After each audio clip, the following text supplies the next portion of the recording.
Alors, leur porte d'accès, comment est-ce qu'ils entrent dans la vie d'une personne ou bien des couples, des familles?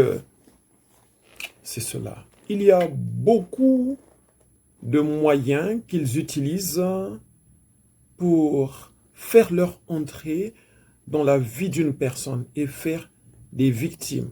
Alors, des ravages, quoi. Vraiment. Le premier moyen, parmi tant d'autres, c'est par les liens familiaux, c'est-à-dire la consécration des enfants dans la tradition, etc. Il y a des enfants, surtout les filles, et même les garçons, qui ont été victimes de ces esprits de nuit depuis la naissance.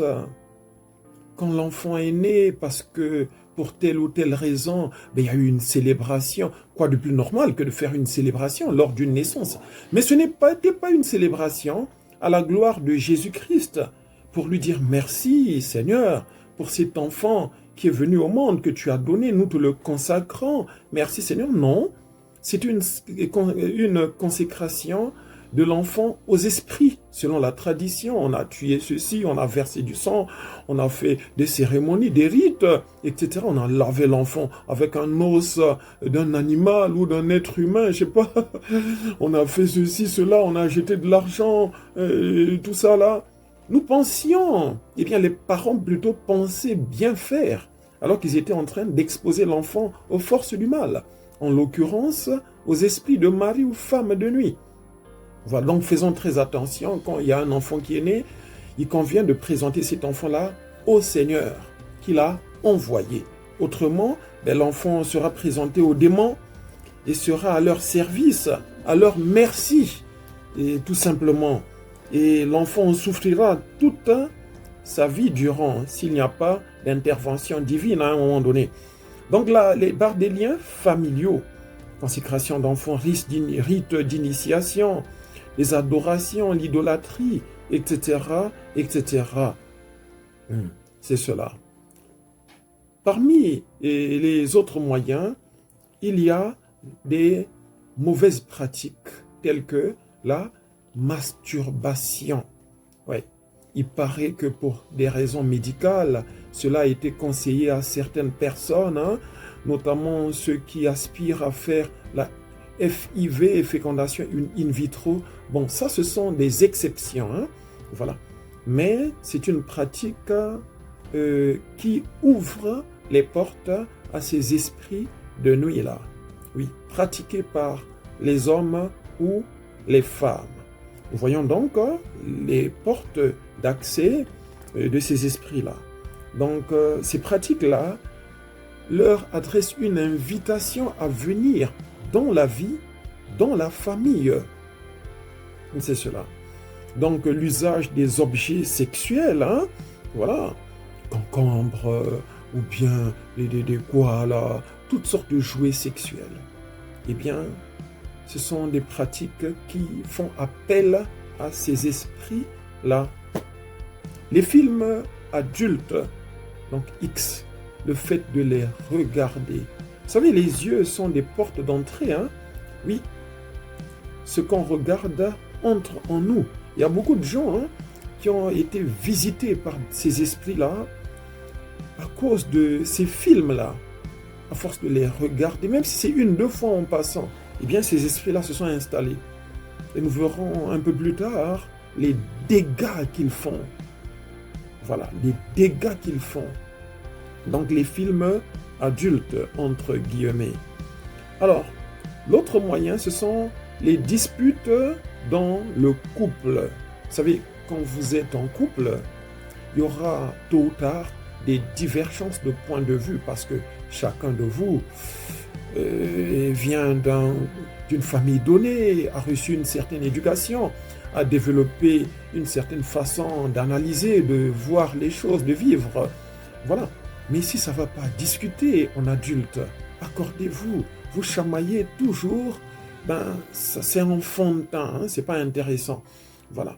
Ce qui est dangereux derrière ça, c'est que ça attire ces esprits-là, ça ouvre les portes aux esprits de nuit. Voilà, c'est cela. Poursuivons.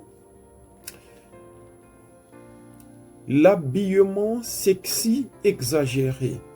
J'aime bien m'habiller. Vous savez, quand vous venez du pays où on parle de la sapologie, ça devient naturel hein, chez vous d'être sur mesure, voilà. Donc il faut s'habiller à son goût, mais aussi de façon décente. Sachez que un habillement trop sexy qui expose les formes du corps, eh bien, sont un message, constitue un message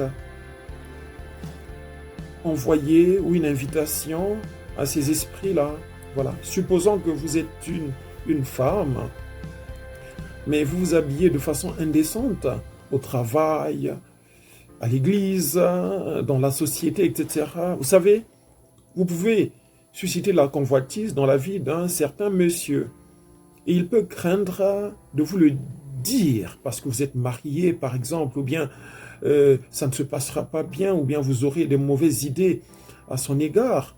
Mais puisque c'est vous-même qui avez déclenché quelque chose en lui par votre habillement un peu trop osé, eh bien, cette personne, si c'est une personne qui travaille dans l'occultisme, peut venir chez vous la nuit et vous visiter en tant que mari de nuit. Donc, l'habillement un peu exagéré, pas très décente, est une porte. Je ne critique pas. Si c'est votre style, ben, continuez simplement.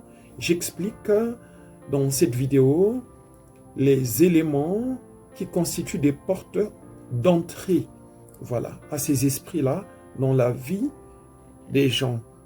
Et même pour vos enfants, ne les exposez pas trop sur les réseaux sociaux, moins encore avec ces habillements-là. Il y a souvent des enfants, des jeunes filles qu'on habille de façon serrée comme des... Non, non, non, non. Le monde spirituel est très complexe. Soyez très prudents et cachez-vous et cachez les vôtres. Voilà. Les cadeaux. Les cadeaux. Avant d'utiliser un cadeau, il faut, eh bien, prier dessus. Vous ne savez pas d'où ça vient. Vous ne maîtrisez pas toujours la perspective humaine à laquelle vous êtes confronté. Qui vous donne ce cadeau-là? Et pour quelle raison? Et ça vient d'où? Il est prudent de prier parce que vous pouvez recevoir un cadeau qui vient du monde des ténèbres. Et dès que vous portez ce sous-vêtement-là, dès que vous portez cet habit-là, dès que vous portez et vous mettez cet accessoire-là sur votre vie, eh bien, ça vous attire des ennuis. Voilà. Donc, par les cadeaux, beaucoup de gens ont été envoûtés par ces esprits-là au travers des cadeaux. Envoûtés. Notamment des sous-vêtements, etc. Des choses qui touchent directement le corps. Voilà. Il y a aussi le sponsoring maximal du mariage. Alors, ce n'est qu'un exemple. Si vous voulez vous marier, alors battez-vous pour épargner. Bien sûr, dans la plupart des pays, le mariage est un problème de famille, c'est-à-dire que chacun devrait participer. Ce n'est pas une obligation, mais c'est une coutume. Chacun devrait participer. Mais ne comptez pas sur l'argent des gens pour vous marier. Battez-vous pour avoir un certain montant. Maintenant, si ceux qui recevront les faire-part ou les invitations veulent participer, qu'ils le fassent. Et ne le leur empêchez pas. Mais comptez sur quelqu'un qui devra tout subventionner à 100%, ce n'est pas prudent parce que si cet homme-là, c'est votre père, votre grand-père, votre grand-mère, votre oncle, si c'est quelqu'un de bien, ok. Mais si c'est quelqu'un, c'est même pas ok. Si vous voulez vous marier, battez-vous pour faire l'essentiel par vous-même. Voilà, par principe de dignité. Mais laissez les autres participer s'ils le veulent, s'ils le peuvent. Voilà. Si c'est un mystique à qui vous avez affaire, qui va tout subventionner, eh bien, cet homme-là peut devenir le mari de nuit de votre épouse. Ou bien cette femme-là peut devenir votre mari de nuit. Ah oui, si c'est une personne qui est dans la sorcellerie, dans les loges, ben, a déjà un droit légal parce que c'est la personne qui a tout subventionné sur votre mariage. Et peut vous le rappeler un jour ou l'autre qu'écoute, c'est moi qui ai réalisé ton mariage, c'est moi qui ai tout organisé pour vous fermer la bouche. Et si c'est quelqu'un qui n'est pas bien, eh bien, peut s'inviter dans votre couple et après, il y aura des soucis, etc. Parce que la personne a eu un droit légal, en fait. C'est cela. Donc, il y a tellement de choses qui constituent des portes d'accès. Il y a aussi des décorations démoniaques dans les maisons. Voilà, vous pouvez être une personne paisible, sans souci, et vous pouvez acheter un tableau qui ne glorifie pas Dieu, ou bien une décoration quelconque qui attire Satan, qui attire un mari ou une femme de nuit dans votre maison, et vous commencez à avoir des difficultés, etc., etc. Donc soyez prudents quand vous devez acheter des décorations domestiques. C'est bien beau de décorer la maison, c'est tout à fait normal. Mais discernez ce que c'est que cette décoration-là. Parce qu'il y a des images qui viennent du monde des ténèbres. Introduire ça chez vous, c'est introduire Satan tout simplement, ou bien ses agents, en l'occurrence les maris ou femmes de nuit. Voilà. L'autre porte, c'est l'envoûtement. L'envoûtement, c'est-à-dire que quelqu'un peut décider de vous maudire. Je prends un exemple très simple. Si vous aimez votre famille et que vous en prenez soin alors que vous êtes encore célibataire, faites-le et continuez de le faire. C'est une action très noble. Mais n'exagérez pas, vous n'allez pas régler tous les problèmes de votre famille. Vous êtes appelé, vous aussi, à fonder une famille. Parce que j'ai vu des cas comme ça où une jeune dame, un jeune monsieur prenait très bien soin de sa famille. Mais avec le temps, la personne a eu du mal à se marier. Parce qu'un sorcier, une sorcière, une personne qui est dans l'occultisme dans sa famille, on a parlé aux autres, ils ont décidé que non, elle aime trop la famille. Si elle se marie, s'il se marie, ben il prendra ou elle prendra soin de ses enfants. Ben la famille ne profitera plus de rien. Ben on va l'empêcher de se marier en lui collant un mari de nuit, une femme de nuit. Voilà. Vous voilà esclave de la famille. Vous n'arrivez pas à vous organiser, vous n'arrivez pas à vous marier. Pourquoi? Ben, vous avez juré de régler tout et maintenant on ne veut plus vous laisser bâtir votre vie de famille à vous. Donc soyez modérés, imposez-vous, faites la part des choses. Donc il est possible qu'une personne ait un mari ou une femme de nuit parce qu'un ancêtre de sa famille qui est dans le monde des ténèbres, on a décidé ainsi à décréter cet esprit-là, je lui colle un mari de nuit, ou bien je deviens son mari de nuit. Je lui colle une femme de nuit, je deviens sa femme de nuit. Il y a beaucoup de personnes pour lesquelles nous avons prié. Et la femme de nuit de sa vie, c'était sa propre mère. Ce n'est pas vous, ce n'est qu'un exemple que je prends. C'est sa propre mère, sorcière ou grand-mère, et qui est entrée dans sa vie. Voilà, qui chasse les autres épouses, les autres femmes qui veulent venir dans la vie du monsieur. Voilà, jusqu'à ce qu'on prie vraiment pour sa libération. Il y a des femmes comme ça, son mari de nuit, c'est son propre père, ou son oncle, ou son grand-père, qu'il a élevé, qu'il a tellement aimé, mais qui appartient au monde des ténèbres, ne veut pas que la fille se marie, c'est lui qui vient abuser d'elle les nuits. Parfois, il se masque, elle voit un monsieur avec la corpulence de son père, ou de son frère, ou de son grand-père, alors que c'est ce dernier qui prend cette forme-là, qui devient le mari de nuit. Ce ne sont que des exemples en passant. Donc, quelqu'un qui est mal intentionné peut décréter cette malédiction-là. Je lui colle une femme ou un mari de nuit, et ça vient à l'existence aussi. Et vous commencez à en être victime. Voilà. Donc, il y a aussi il y a tellement de choses. Le désordre sexuel. Je dis toujours aux gens que le sexe, on ne joue pas avec. À la base, c'est pour les personnes mariées et fidèles à leur partenaire. Voilà.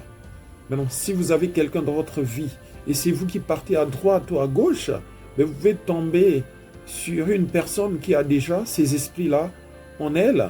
Voilà. Homme ou femme. Et après, vous attrapez ça parce que vous vivez dans le désordre sexuel. Donc, il faut ordonner sa vie à un moment donné. C'est très important. L'autre porte, c'est l'ensemble de certains rituels pratiqués ou exécutés lors des décès. Voilà. Non, parce que votre papa est décédé, votre maman est décédée, un grand-père, quelqu'un d'influent dans la famille, on vous rase les cheveux, on vous impose certains vêtements à porter, hein, voilà, pour des raisons de la tradition, parce que la tradition le veut, l'impose, etc. Hein, on vous met dans une certaine situation, vous devez vous laver avec certaines plantes, etc. D'accord, d'accord, mais discernez. Discernez, vous êtes obligé d'accepter ça. Et si vous dites non, ça fera quoi? On va vous tuer? C'est bien beau d'avoir la tradition, mais quand on est né de nouveau, nous avons le droit de dire non, quand ça nous touche directement. Oui, il faut respecter la tradition dans une certaine mesure. Voulez vous marier, vous apportez la dot. On vous dit d'apporter de l'alcool. Vous dites que non, moi je suis chrétien, je ne bois pas. Il dit, ben, vous achetez l'alcool ou bien la femme ne bouge pas. Mais là, vous êtes obligé de respecter, vous n'avez pas le choix. Vous ne buvez pas, mais vous donnez, c'est l'exigence de la belle famille. Mais il y a des fois où vous avez le droit de dire non, vous n'allez pas tout accepter. Parce que ce que vous acceptez conditionnera votre futur. Donc certains rites funéraires, eh bien, sont des portes ouvertes à l'ennemi. Si vous ne sentez pas la chose, mais n'acceptez pas cette chose-là sur vous, sur votre enfant, sur votre parent proche. Dites non au nom de Jésus. Faites ce qui est faisable, mais n'allez pas au-delà de la mesure fixée, en fait. C'est cela. Donc, il y a beaucoup d'autres portes, etc. Une dot qui n'a pas été payée. Si vous vous mariez, alors vous devez penser à la dot à un moment donné. Voilà. Si elle n'a pas été achevée, eh bien, il faut prier et la provision, et pensez-y, parce que le fait de n'avoir pas réglé cela, ça peut être une porte. Si un parent de l'épouse se plaint et n'est pas dans la lumière, vous comprenez, peut s'inviter dans votre foyer et semer du désordre. Voilà. Donc il y a bien d'autres moyens, la pédophilie, un adulte qui aime aller vers les mineurs, hein, où il y a une grande différence d'âge, eh bien, c'est une porte d'accès à ces esprits-là. Voilà. Il y a tellement de choses, hein, les mauvaises pratiques sexuelles, hein, voilà, l'inceste, voilà, la sodomie, l'homosexualité, la zoophilie avec les animaux, hein, il y en a qui s'y plaisent. Eh bien, ça ouvre les portes à ces esprits-là. Voilà. Les bains dans certains cours d'eau, hein, mystiques, etc. Il y a des gens qui étaient bien, mais après avoir consulté un féticheur qui les a emmenés se baigner dans une rivière, quelque temps après, ils ont commencé à avoir des problèmes et des problèmes. Un mari ou une femme de nuit est venu dans leur vie. Discerner toutes choses. Bien aimé, c'est très important. C'est cela. Donc, voilà ainsi listé quelques portes d'accès de ces esprits-là. Il y a bien d'autres éléments qui entrent en compte. Mais j'ai décidé de m'arrêter là pour les portes d'entrée. Voilà. Et si un jour ou l'autre, par ignorance ou par négligence, vous êtes retrouvé là, eh bien, il y a des moyens d'en sortir. Vous n'aviez pas la bonne information, tout simplement, mais le Seigneur veut vous sortir de là. Le prochain point concernera les dégâts de ces esprits-là. Oh, c'est passionnant, c'est désagréable. Mais suivez la vidéo, surtout dans sa suite, pour voir de quoi est-ce que ces esprits-là sont capables. Jusque-là, on a vu leur définition, leur source, voilà, les symptômes de leur présence dans la vie d'une personne, au sein d'un couple, d'une famille et d'une communauté. Voilà, et là, nous venons de voir leur porte d'accès, comment est-ce qu'ils font leur entrée dans la vie des personnes, des couples, des familles, etc. Et à présent, nous allons voir leur impact, leur destruction, leurs dégâts. Et à la fin, nous verrons, eh bien, comment s'en débarrasser, comment les chasser. comment être libéré de ces esprits-là qui font beaucoup de dégâts.